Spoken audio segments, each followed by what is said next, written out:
नमस्कार प्रिय दर्शकों, हाजिर हूं मैं लग्न से संबंधित वो जानकारी जिसे आपको सदैव अपने ध्यान में रखना चाहिए।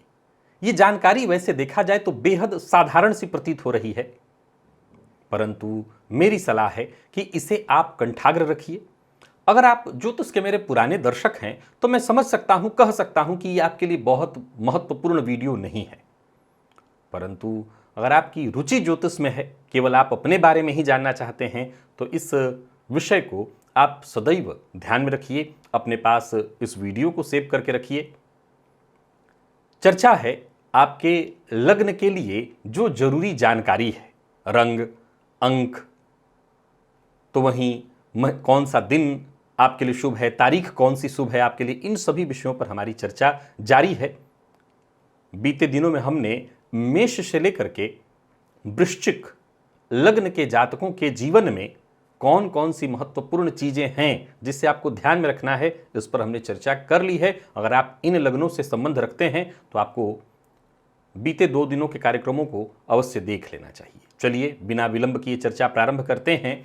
धनु, आज इस लग्न की पहली चर्चा है।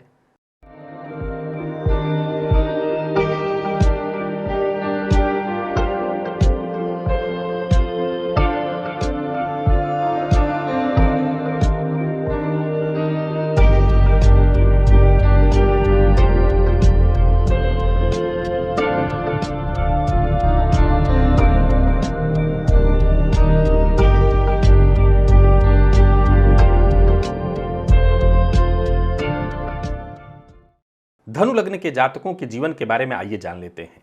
यदि आप धनु लग्न के हैं तो आप अग्नि तत्व के हैं, और सबसे बड़ी बात कि आप गुणों के को ग्रहण करने में सबसे आगे रहते हैं।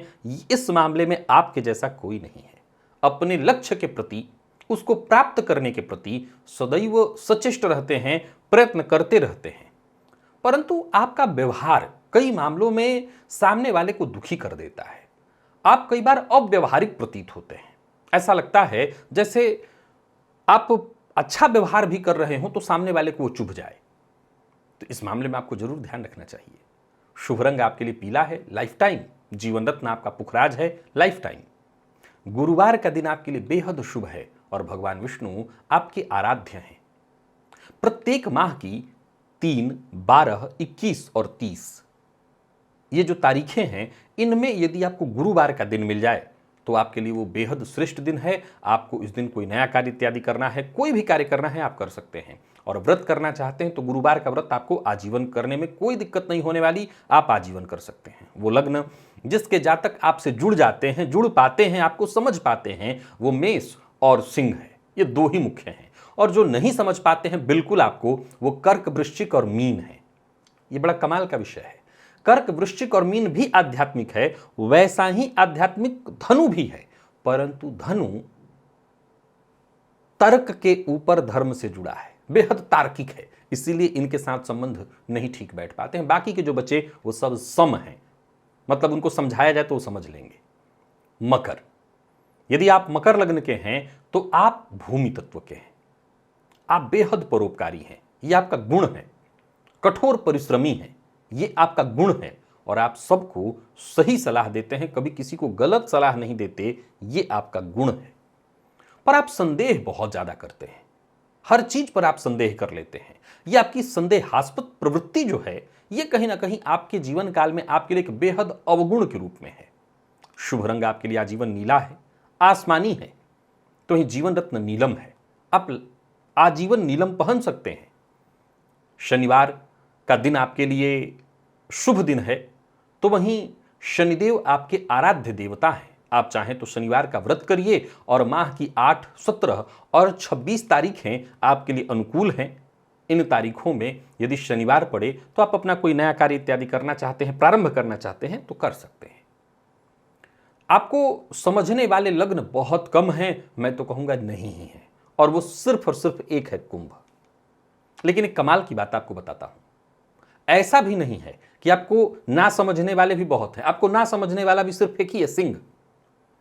बाकी सब आपके लिए सम हैं, यानी परिस्थितियों के हिसाब से लोग जुड़ भी सकते हैं और शत्रुता भी कर सकते हैं। लेकिन ये बड़ी कमाल की बात है कि मकर के लिए ऐसे लग्न की चर्चा नहीं मिल पाई कि लोग न जुड़े।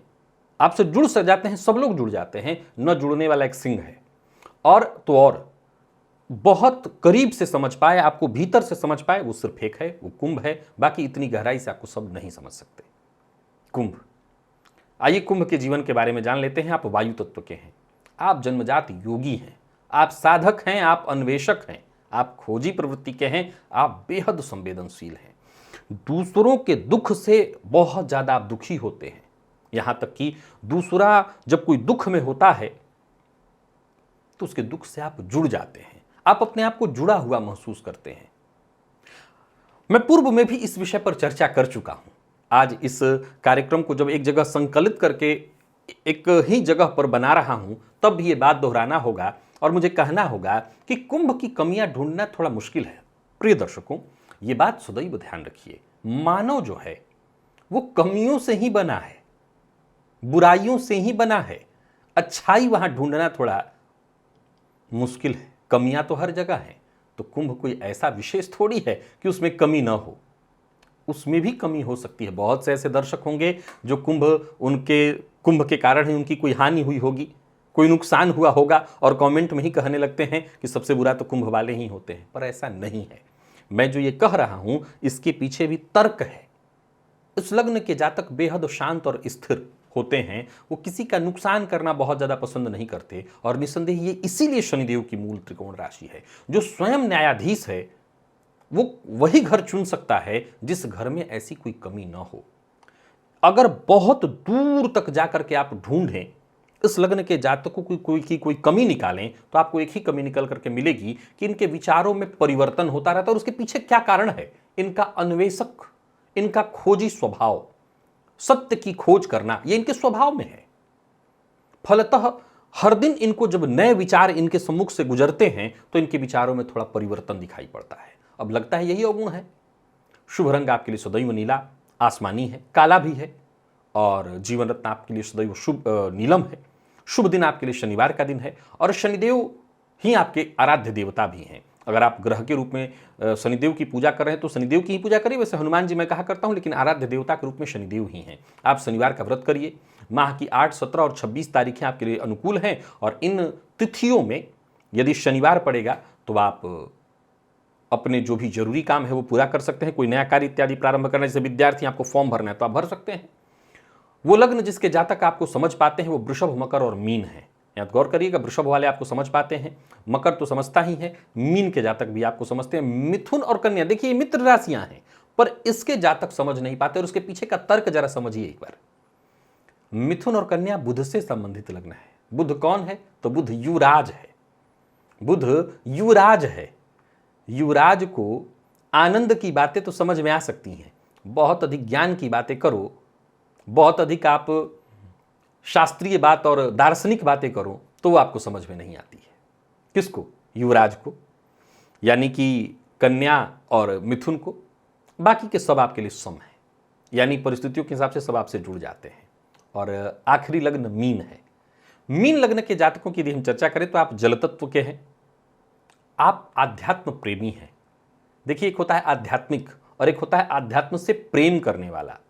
इन दोनों में थोड़ा भेद है। आप आध्यात्म प्रेमी हैं, कहीं भी आध्यात्म की बातें चलती हो, चर्चा चल रही हो, आप वहां जुड़ जाते हैं, वहां सुनने लगते हैं। विनम्र हैं, कल्पना प्रिय है, कल्पना भी करना आपको बहुत अच्छा लगता है। लेकिन कुछ मामलों में खराब भी है।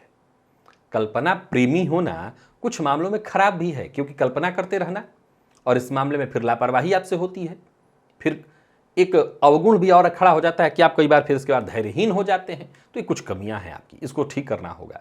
शुभ रंग आपके लिए सदैव पीला है। जीवन रत्न आपका पुखराज है। गुरुवार का दिन आपके लिए बेहद शुभ है। भगवान विष्णु आपके आराध्य हैं और प्रत्येक माह की 3, 12, 21 और 30 तारीखें आपके लिए अनुकूल हैं, शुभ हैं। गुरुवार का व्रत आप करिए। और वो लग्न जिसके जातक आपको समझ पाते हैं वो कर्क और वृश्चिक है। मीन वाले भी आपको समझेंगे, यानी तो सेम हो जाएगा। और जो नहीं समझ पाते हैं वो लग्न आपके लिए मेष, सिंह और धनु है, यानी जो अग्नि तत्वीय लग्न है। इन लग्नों के जातक कभी आपको भली भांति आपके अंदर की गहराई को, आपके विचार को, आपकी सोच को, आपकी बुद्धिमत्ता को, आपकी चाहत को वो कभी नहीं समझ पाएंगे। प्रिय दर्शकों, देखा जाए तो इस तरह से आज ये कार्यक्रम पूरा हुआ।